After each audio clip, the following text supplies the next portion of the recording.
लेकिन अब तक 4 अस्पताल बंद किए हैं, 2 सहारनपुर में और 2 एक ब्लॉक में।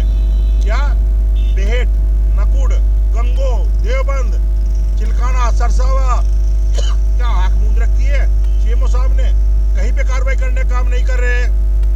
दूसरा एक प्रकरण और हमारे सामने आ रहा है कि कमिश्नर साहब से मिलने आए हैं कि हमारे अगर किसान पुराली जलाने का काम करते हैं तो उन पे एफआईआर दर्ज होने का काम करता होता है, 25,000 जुर्माना लिया जाता है।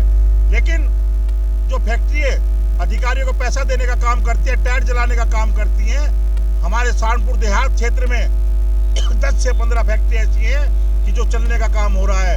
गांव संकलापुरी में तो इतनी स्थिति खराब है कि रात को जहरीले धुएं से और खेतों में जो काली काली राख गिरती है, फसलें भी बर्बाद होने का काम हो रहा है। हमारे चिलखाना रोड पर बड़ी नहर पर भी एक फैक्ट्री है, सोच रहे कार्रवाई एनजीटी जगह जगह रोज कहती है कि ये होना चाहिए, ये होना चाहिए, और नहर के ऊपर टायर जलाने की फैक्ट्री है तो क्या एनजीटी का उल्लंघन नहीं है? तो सारी बातों को लेकर आज सीएमओ साहब से मिलने आए हैं। हमारी एक आशा है नवनीता, जिसके खिलाफ नरोत्ता ब्लॉक में बदतमीजी होने का काम हुआ, उस पर भी आज तक सीएमओ साहब ने कोई कार्रवाई करने का काम नहीं किया है। तो सब मिलाकर एक है, सीएमओ साहब हिटलर हो गए हैं और सिर्फ योगी जी का आशीर्वाद मिला है इन लोगों को कि अस्पताल बंद करो, अस्पताल के नाम पर मोटिवाई करने का काम कर रहे हैं। और जब तक ये नहीं मानेंगे हम इसी तरह धरना प्रदर्शन करते रहेंगे। कुछ डॉक्टर जो है वो रजिस्ट्रेशन करवाए हैं किसी के छोटे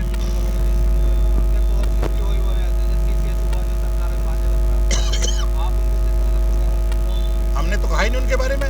जो लोग रजिस्टर्ड है, जिन पर डिग्री है, उनके बारे में तो हम कह ही नहीं रहे हैं। हम तो जो योगी जी का फरमान है कि जो लोग प्रशिक्षित, मैंने सब जाकर जो लोग प्रशिक्षित नहीं हैं, जिनके पास रजिस्ट्रेशन नहीं है, मैं उनके बारे में बात कर रहा हूँ। जो मेरे, क्योंकि डॉक्टर भगवान का रूप होते हैं, डॉक्टर ही हमें ज़िंदगी देने का काम करते हैं। जब हमारा बुरा हाल होता है तो डॉक्टर हमें बचाने का काम करते हैं। मैंने उन डॉक्टरों के बारे में नहीं कहा कहीं भी जिनके पास डिग्री है, जो रजिस्टर्ड हैं, मैं उनके बारे में बात कर। एक लिस्ट जारी हुई है जो आपके शायद आपके पास से कुछ डॉक्टरों के नाम आए हैं कुछ लोगों के, लेकिन उसमें ज़्यादातर डॉक्टर रजिस्ट्रेशन है। नहीं, गलत है। अगर एक भी डॉक्टर ये साबित कर दे कि मेरा सुनो, अगर एक भी डॉक्टर अगर जिसके पास पूर्णतः प्रशिक्षण प्राप्त हो, पूर्णतः उस पर कागज हो, मैं चैलेंज करता हूं कि वो मेरे खिलाफ जाके एफआईआर दर्ज कर सकता है और मानहानि का दावा ठोक सकता है।